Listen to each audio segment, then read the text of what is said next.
I guess my first experiences with food kind of came about with my grandma because she would cook now and then.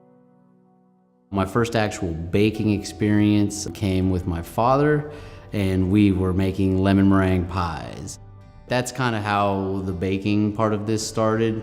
It was never the intentional path, it was just something that we had done when I was a lot younger, and it was something we had done together that kind of started me down the path of food. And there was one point in time where I was about 13, kind of, really got into cooking, and I, talked to my parents a little bit about it. My dad bought me a grill, and we kind of made a deal that I would do all the cooking. They'd just make sure I have the stuff that I would need to do it. People ask me how I got into pastry.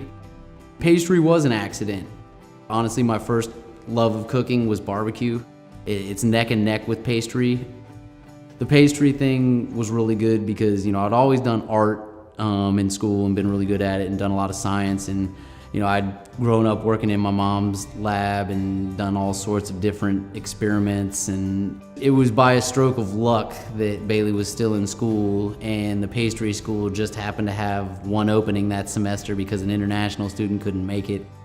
Going in and seeing the stuff, I really do think everything just kind of lined up right for it to happen. It was a happy accident, but it was never anything that was intended.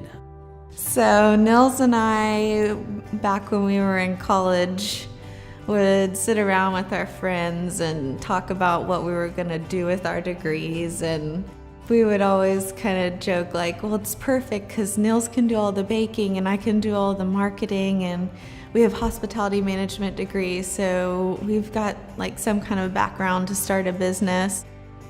And over the years, it became less of a joke, I guess you could say, and it became a lot more focused.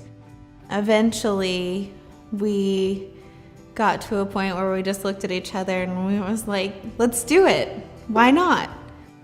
That's where we started, in a little space inside of Dose Coffee and Wine, less than 200 square feet. It was just Nils. I was responding to emails on my lunch breaks and on the weekends, and we grew from there.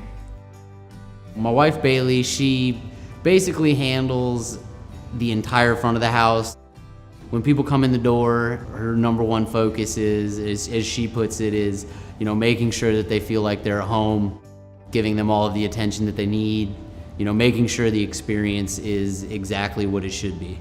She kind of handles that stuff so that I can handle the back half of the business, which is all of the production and making sure we have products and getting set up for the day and everything like that. And we started inside of Dose Coffee and Wine, which was a great start. It was a small space, but it basically let us know that this was going to work. By chance or luck, whatever you would like to call it, we found out that the spot across the street from where we were was coming up for rent. We just kind of, again, rolled the dice and took it and ran with it and see where it would go, and now we are where we are today. Desserts in particular, people are drawn to because they tend to remind them of good times. Basically, it takes you back to remembering when you were a kid. It makes you remember your grandma or your dad or your mom who made you that cake. If I can make something that makes you think of your family or take you to those times when you were growing up, then I've done my job. It doesn't matter if it's better or not. I never want to beat grandma. The other side of it than being a dessert place was being sort of a family operation, is me and my wife, when we work in hospitality, a lot of times you don't get to spend a lot of time together because, you're either working late or you're early or you're always working holidays. That's how it works. When everybody's off, you're on. You get a limited amount of time with your family and you want to use as much of it as you can with them. You spend so much time at work, why not do it with people that you care about and love? It's a limited amount of time. There's no point in not having as much of it as you can. Really, my goal is when somebody eats something that I've made, the number one goal is being happy. If whatever I can give you makes your day better or makes you think of family or grandma or grandpa or really good times, that's ultimately the goal. I really like to make people happy. If it makes you happy, then I did my job well.